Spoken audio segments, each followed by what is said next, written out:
church and not praise the way we should. Oh, man. Yet we hear someone praise over here and say glory, and we say, what's wrong with them? Yeah. We hear somebody say, thank you, Lord, and we wonder what's wrong with them. I don't know what kind of week you may have had. I don't know what kind of day you may have had up to right now. But when I get to this point right here, then Lord, I don't have riches to give you. I don't have money to give you, but what I can give you, I can give you praise right now. Yeah. I can give that because when I'm dead and gone, it's a little bit too late. If Sister Mother, they call her from Lewis Funeral Home and say I'm over there, it's a little bit too late. So we have to praise him now. Amen.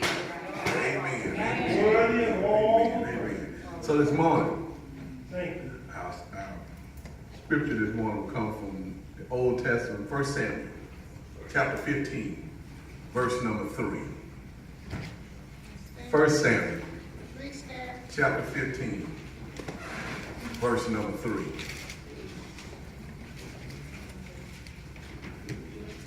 15th chapter, verse number 3.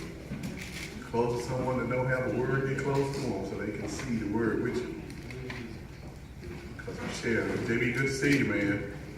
I see you back there. Good to see you. I see you back there. How you doing today? All right, all right. 1 Samuel, chapter 15, verse number 3. Amen. Amen, amen. Read it from the King James Version.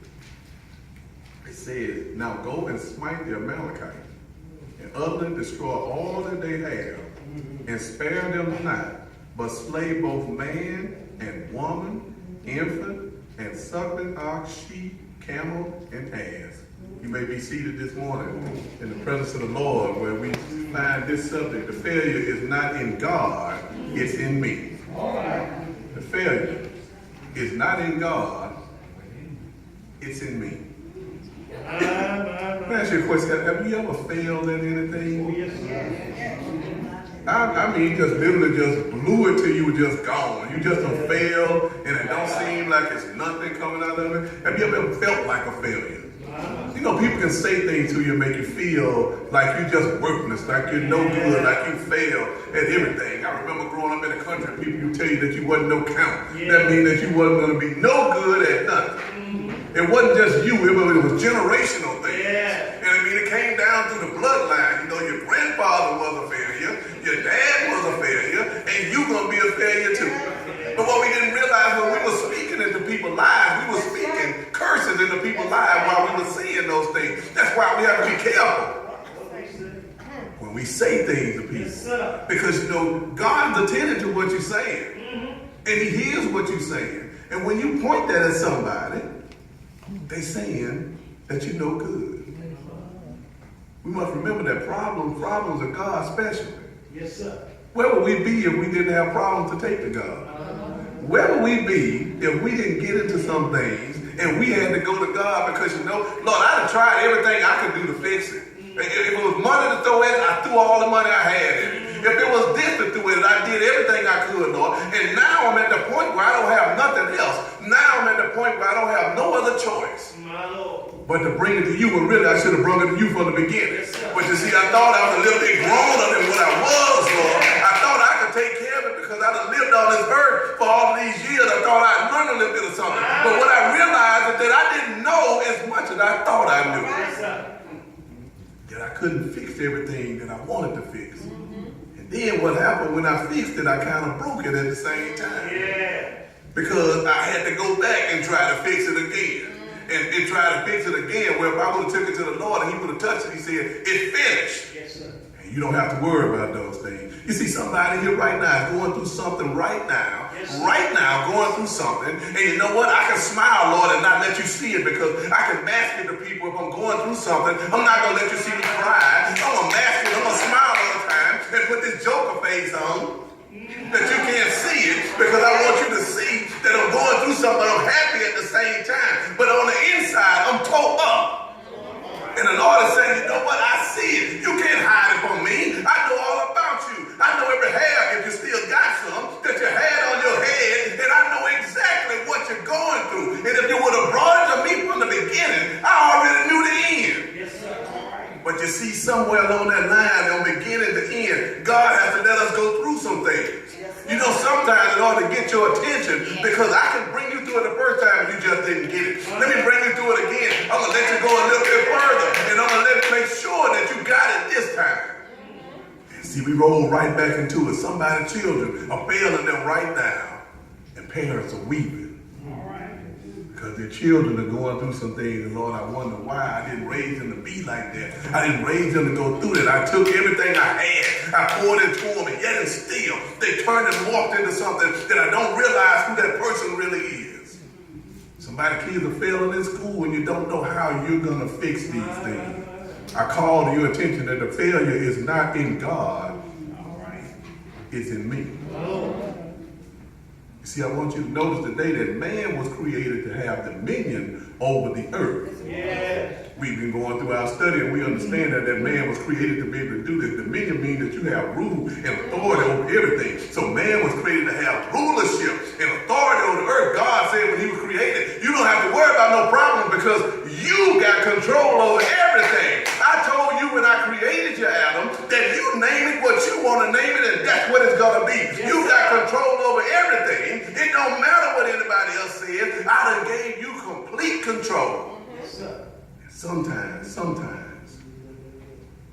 look in Genesis 1:26, and God says, let us make man in our image, after our likeness, that he may have dominion over the fish, and over the fowl of the air, and over the cattle, and over all the earth, and even the creeping things that creep upon the earth. That sounds like you got it going on, Adam. That's all you need. But Adam didn't realize and stuff that the failure was coming. You see, man wasn't created to fail. We brought failure unto ourselves. God wasn't let it be that way. We worry about the devil. Let me ask you a question. Do you think that the devil wake up with you on his mind every day? You ain't that big where the devil think that you're waking up. You know what? I'm thinking about Dewayne right now. Let me go and see him right now. I need to stop him right now. No, the devil doesn't worry about you like that. He don't start worrying about you till you start worrying about him. He knows. I can't touch you. You don't get that. Yeah. Oh, okay. Roll back a little bit further. Roll the clock a little bit. Come here, Joe. Yes, sir. The devil done walked in and said, you know what? Devil, what you doing? What you doing walking around here? Oh, just walking around to and fro, going through the earth, going up and down, walking in it. Have you considered my servant Job?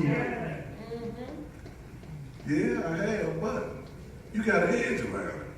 Take that hedge from around him, and he'll curse you to your face. Look what God's answer is.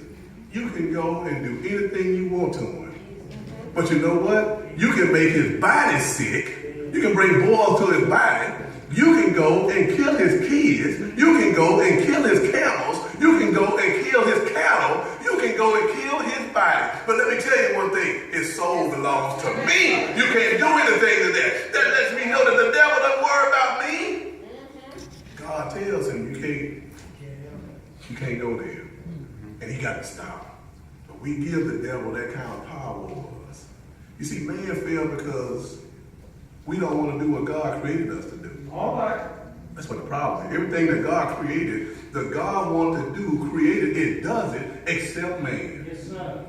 The animal kingdom don't do that. God created them before he created me. Yes, sir. But they follow what he says to the letter. The sun still rises in the morning. He recreated that. The moon and the stars still come out at night. He created that. The clouds are still in the sky. He created that. The trees and the plants still grow in the wind. He created that. But man fell because of his disobedience to God. And now we pay the price for it today. But I call to your attention again. The failure is not in God. It's in me. You see, we need to understand that that's not God's thing. When you ever notice when things are going right, you done got to bed, everything is good. The news didn't sound too bad today. You done got in there, everything good, your stomach full and stuff, you're getting ready for the lay down and go to sleep. You know, everything good, you sleep for about 6 hours, you wake up, by the time you wake up, all hell done broke loose. You haven't even got out of bed yet, all hell done broke loose already. You was good when you went to sleep last night, but as soon as you got up, all hell it's already done broke loose already. You see, when things going wrong, maybe it's something you're not doing that you're supposed to do. If your car is failing, I think you better check under the hood and see what's going on. If the car, the check engine light come on, you ain't gonna keep on driving. You better stop and see what it is that's going on, or you end up sitting out there on the road. Let a tire blow out on your car and keep trying to drive on the rim and watch what happens to you. I promise you, everybody zoom gonna drive right by you. But sooner or later, one of them cars gonna come over the horizon, and there you go.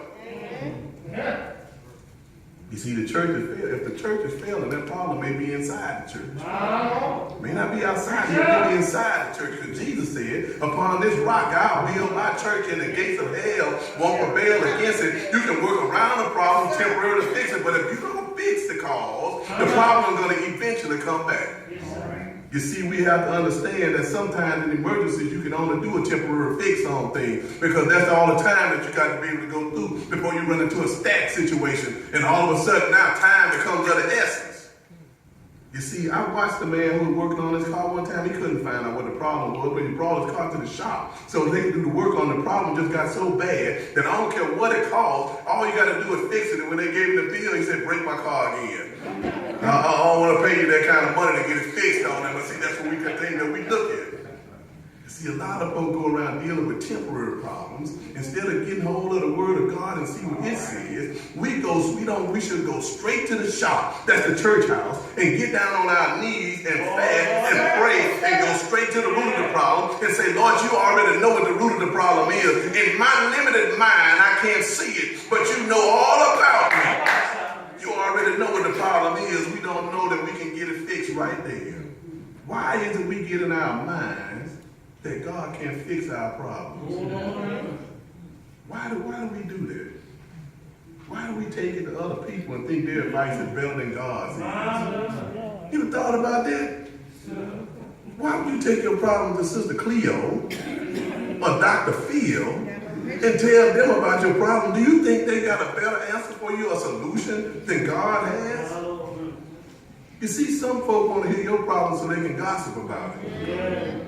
I got no witnesses on there, Lord. I'm sorry. I asked the wrong question on that. I'm sorry. I asked the wrong question on there. Or judge you, or have spite against you. You say, oh, no, Pastor, people don't do that, do they? Well, you don't know what kind of world you live in. But I know the world I live in is not a fishbowl. And that's what people do. They seek to have favor on when you are having a bad time.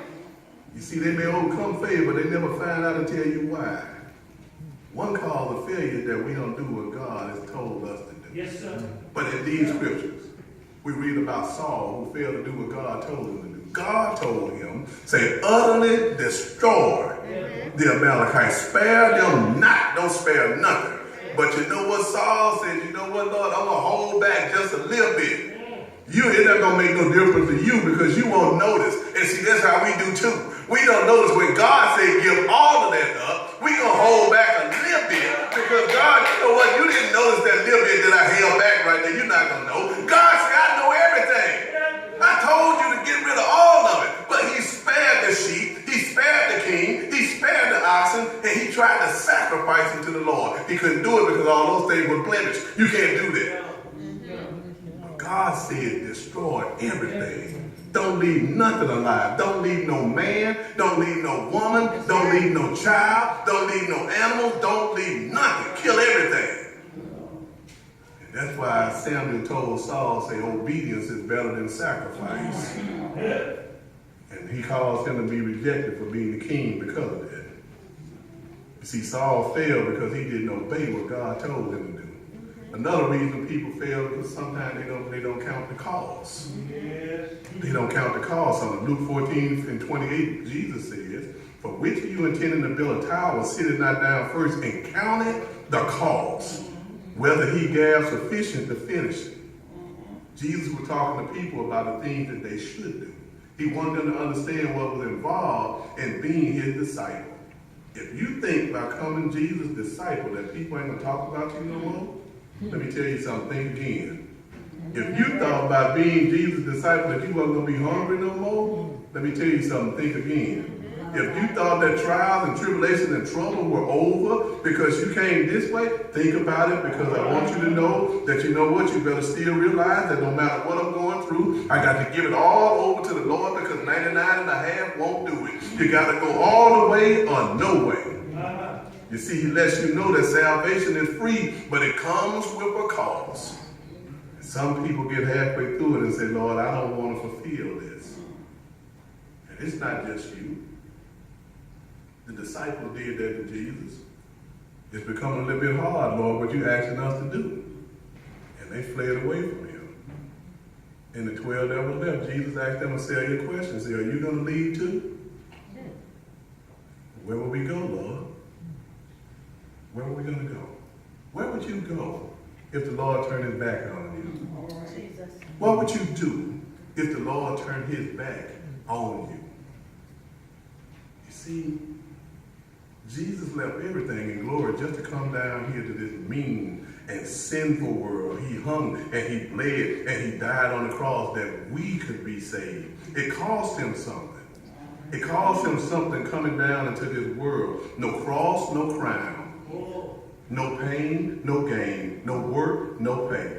You see, people are quick to say, Lord, take up your cross. I'm going to take up my cross and follow you. It's easy to say that.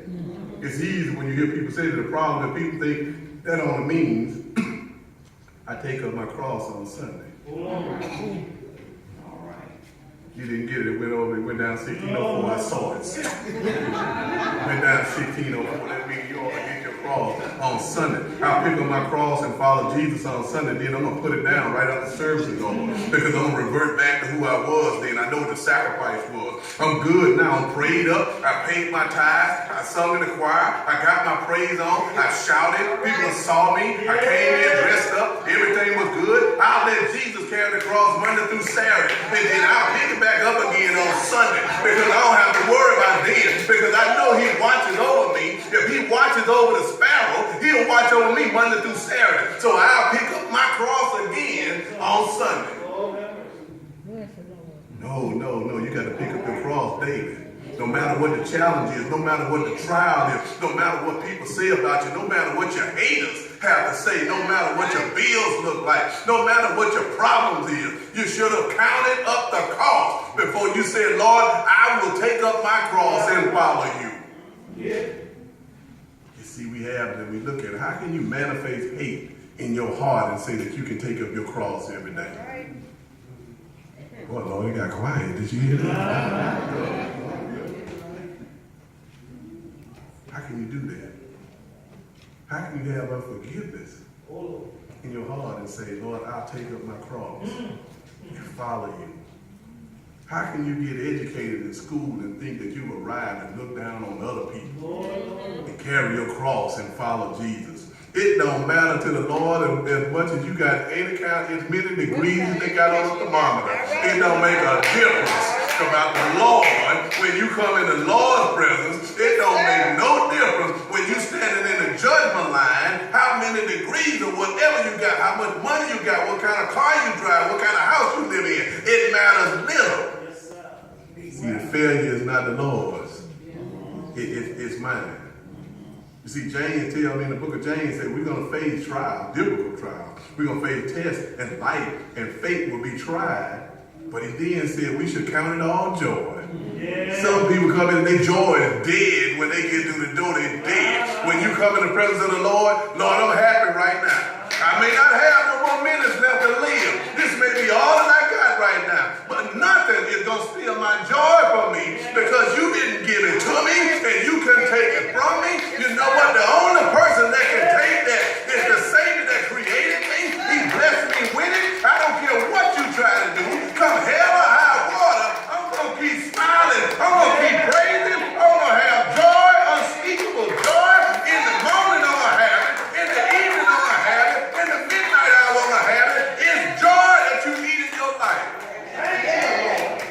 He said, count it all joy. Count it all joy. If you give up and lose your joy, that's when the adversary comes in. Yeah. That's when patience comes in. Because sometimes you have to persevere through failure and try again before you succeed.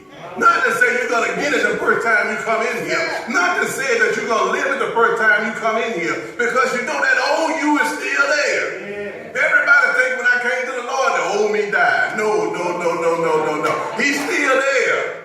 She's still there. You may not think she is, but blink your eyes like this. I tell people, let me tell you something about church folks. They say they don't cuss no more. Get them mad. They will tell you some things you ain't never heard before. You will say, I can believe I heard that in the church house. But I'm only telling you what it really is. What if Thomas Edison would have quit when he failed trying to create a light bulb? 10,000 times I went through it. What if Michael Jordan would have said, I'm going to quit the first basket that he missed? What if Muhammad Ali would have said, I'm not boxing anymore because of the first match that he lost? What if Shadrach, Meshach, and Abednego would have gave up and said, you know, it's too hot. It's too hot in here. But I know that God is able. You see, that's what we done forgot also. We done forgot that God is able. God can take care of anything. Is there anybody here that don't know that God is able? I don't care what it is you're going through. I don't care what you're experiencing. I need to let you know something this morning. God is able. He can do things that you never dreamed of. He can bring you out of things that you can't get out of. He can dig you out of holes that you have dug yourself in. When the devil is chasing you and everything is going wrong, and you walk over here and there's hell in this door, and you go over there and there's hell in that door, all you got to look and say, God is able. I don't care what it is, God is able to take care of it. You see, you don't understand that he is able, but I know Paul and Silas was in jail, in a jailhouse, and they wouldn't get out, but you know what? They kept on singing, and round about midnight, the doors opened up, and the doors flew open. That tells me something. What if Jesus, despite the haters hating, and the false accusers accusing, and the naysayers saying no, and the law convicted an innocent man, and the cat of nine tails tearing in his flesh, and the people rejecting him, and the crown of thorns pressed into his head, and the very people who said they loved him turned their back on him? What if he had looked down from the cross and said, if you don't come to my crucifixion, then don't show up at my resurrection? What if the Lord would have said that to you? What if he would have said something like that? Where would we be? See, what if he would have given up hanging on the cross? And he didn't say, Father, forgive them, for they know not what they do. You see, the failure wasn't in the Lord, it was in me. It was in him, and it was in her, and it was in us. You see, sometimes, you realize that you made a mistake and you need to go back where you was and make a right turn. You need to repent and start walking with the Lord again. Yeah. You see, church, you can't gain wisdom without mistakes. Everybody make those. I know that some people walk around and say, I'm kind of perfect. I ain't never made a mistake before. I've never done that. I've never made a mistake before in my life, Lord. I'm good. You know me. You my boy. We don't have to worry about that. We got it going on like that. See, we have to understand that that's not how you grow. That's not how you grow. You have to be able to make those because the Lord has to reach down. Mama used to say that you jumped out of the frying pan into the fire. That's where you're at right now. Some of us have done the same thing with God. We made a wrong turn in our walk with God, and the Lord said, keep on going. I'm right down here waiting on you. Maybe it's time for you to give it over to the Lord because the failure is not in the Lord. It's in me. You see, I just stopped by to tell you this morning, if you made a wrong turn with God, you need to get back on the right street. The Bible tells me that the Bible says that broad is the way that leads to destruction, but narrow is the way that leads into life. And every now and then, you'll find a traveler that's going down the crooked street, and you need to remind them that you need to get back on the straight street. You're going to find all kind of people there. That's why when we get to heaven, I told you, there's going to be some people ask you, say, how'd you get here? And you're going to look at some people and say, I was worried about you. How'd you get here? But you're going to see people, it costs something to be a survivor. Stay. You got to stay on the straight street. You see, Gladys Hill was one of the winningest coaches in Louisiana girls basketball. Told me one time, she said, winners never quit and quitters never win. See, they had wisdom in Louisiana. Well, that done stuck with me all my life. That other woman told me that, and you know what? She was absolutely true. You see, the way you become a winner in Christ is you get into your failures. All right. And you realize God is able. And you go to him like AJ back there. You go to them like her. And God said, come to me as a child and tell me all about it. You see, the more gospel song meant something. Every now and then you got to have a little talk with Jesus. Every now and then you got to tell him all about your troubles. Every now and then you got to have a little talk with Jesus. Every now and then you got to tell him all about your troubles, because they won't come out from anybody else. They can't come from nobody but you. The preacher can't go to him and tell him for you every now and then. You got to have a little talk with him. The deacons can't go to him and tell him. Every now and then you got to break out that pride, and you got to go down and you got to fall on your face before him, and you got to have a little talk with him and give all those things over. All right. There are times when you won't have anybody around you to encourage you. And all you have is the Lord. All you have is the Lord. There'll be time when your friend will turn their back on you. Yes, sir. Every now and then you got to talk to the Lord. There are times when church folk won't act right and won't even try to help you. No Samaritans in God's house.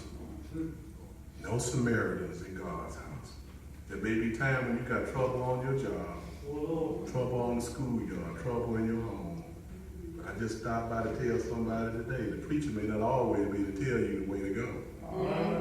Sometimes it seems when you're all done, the devil may have kicked you, he'll slap you on both sides of your face and to knock you up against your head. But that's the time to look up and say, I can do all things through Christ who strengthens me. When you come up against me and think you can beat me like this, let me tell you one thing. It's written, I can do all things through Christ who strengthens me. When I don't have food in my house and you think I'm going to be hungry, let me tell you something. I can do all things through Christ that strengthens me. When I'm laying on my sick bed and the doctor done told me that you know what, you're not going to live. This is the end of your life. I can do all things through Christ who strengthens me. When the lawyers have come and convicted me and tell me that you're guilty, I know one that sits in the lawyer's room and says, he may have done that, but I've already paid the price. I can do all things through Christ who strengthens me. I may not have a dime in the bank or a penny to spend it with, but I know somebody that controls everything in this world. The Bible tells me that the earth is the Lord's and the fullness thereof. That means everything belongs to him.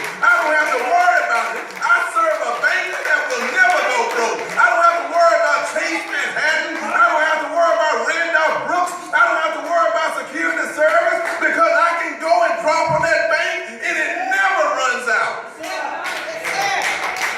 I'm telling you, I know a man that can take care of those things. The next time that you run against that failure, because the failure is not in God, it's in me. You see, you need to meet them head on with the word of God, because when Jesus met the devil in the wilderness, he came at him, but you know, Jesus said, I can listen to you, but it's written.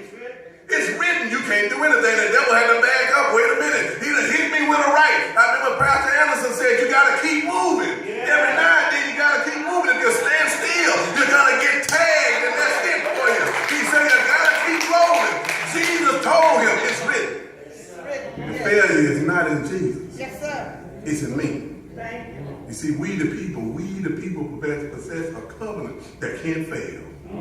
Fire can't destroy it. And the fact of it is, it can stand alone all by itself. We the people possess a covenant that was built on the foundation of a promise. According to the prophet Isaiah, in his 40th chapter, he said it goes from everlasting to everlasting to everlasting to everlasting to everlasting. That means my heirs, all the way down the line. Where it started from with Jesus, it's still rolling down the hill with me. 40 and 2 generations, it's still going